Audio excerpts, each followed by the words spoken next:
जैन मित्रांनो, तर मी इथं इंडियाच्या ग्राउंडवरती आलेलो आहे. म्हणजे आपला आता युनिकचं ग्राउंड इंडियाच्याच ग्राउंडवरती चालू आहे.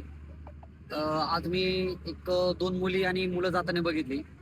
त्या मुलींच्या पायामध्ये आणि त्या मुलाच्या पण पायामध्ये अक्षरशः शूज, हे फॅशनेबल शूज होते, स्नेकर ज्याला आपण म्हणतो. तर ते शूज होते. तर म्हणजे माझं कोचला, म्हणजे सगळ्याच कोचला सांगा एवढंच आहे की बाबा, तुम्ही भरतीच्या मुलांना तुम्ही कोचिंग देता आहे बरोबर, किंवा भरतीच्या मुलांची तुम्ही तयारी घेतात आहे. तर माझं तुम्हाला एकच सांगणं आहे की त्यांना प्रॉपर गायडन्स द्या. शूज बद्दल, डाएट बद्दल, किट बद्दल, सप्लिमेंट बद्दल, किंवा तुम्हाला वेळोवेळी काय पाहिजे काय नाही पाहिजे, हे त्यांना प्रॉपर गायडन्स द्या. ज्याच्यानं कसं आहे की एक नवीन मुलं आलेला मुलगा भरती क्षेत्रामध्ये, एक मुलगा नवीन येतो, त्याला ह्या संदर्भात काहीच माहिती नसते, किंवा ह्या संदर्भात म्हणजे भरतीबद्दल त्याला काहीच माहिती नसती. तो एक नवीन मुलगा दुसऱ्याचं बघून किंवा काय म्हणजे एक स्वप्न घेऊन तुमच्याकडे येतो. तर आल्याच्या नंतर तो पहिले त्याला याच्याबद्दल काय माहित नव्हती, तो थोडा कन्फ्युज राहतो.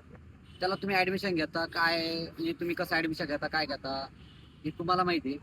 पण आल्यानंतर त्याला प्रॉपर गायडन्स पहिल्याच दिवशी करणं हे लय महत्वाचं आहे. बाबा हा शूज घे, हा शूज तुझ्या बॉडीला किंवा तुझ्या लेगला म्हणजे कम्फर्ट राहील, किंवा हा तुला कम्फर्ट राहील. ही डाएट घे, तुझं वेट लॉस झालं पाहिजे, तुझं वेट गेन झालं पाहिजे, तुझ्या या बॉडीमध्ये तू पळू शकत नाही किंवा या वेटमध्ये तू पळू शकत नाही.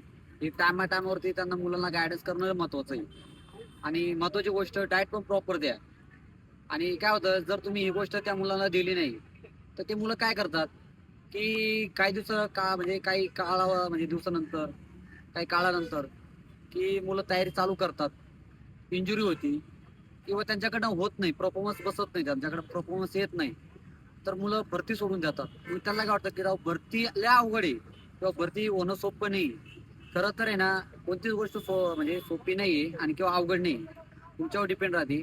पण बेसिक पासून त्यांचा वर्कआउट घ्या, किंवा बेसिक पासून त्यांचं तुम्ही चालू करता. कोणताही नवीन मुलगा आला तर त्याचं बेसिक पासूनच घ्या. काही घ्या पण बेसिक पासून घ्या, ज्याच्यानं त्याला कॉन्फिडन्स हळूहळू येईल. फक्त काळजी घ्या की बाबा, सर्वांना तुम्ही म्हणजे सर्वांसोबत घेता येईल आणि सर्वांचं चांगलं होईल, एवढं फक्त माझं सांगायचं. म्हणजे की बाबा, सर्वांचं चांगलं हो आणि प्रॉपर टाइमवरती गायडन्स करा.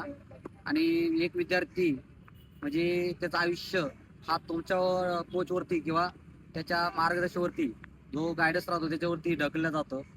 आणि तो मुलगा वर्ष 2 वर्ष तुमच्याकडे राहतो. तो हा म्हणजे त्याचं आयुष्यात तो तुमच्याकडे घडवासाठी तो तुमच्याकडे येतोय. त्याचा वेळ, त्याचं वय, एक तुमच्या हातात राहतं. त्यामुळे त्याचं वय पण तुम्ही घेऊ नका, किंवा वेळ पण तुम्ही त्याचा वेस्ट करू नका. तर एवढं सांगायचं माझं मत आहे. जय हिंद, जय महाराष्ट्र.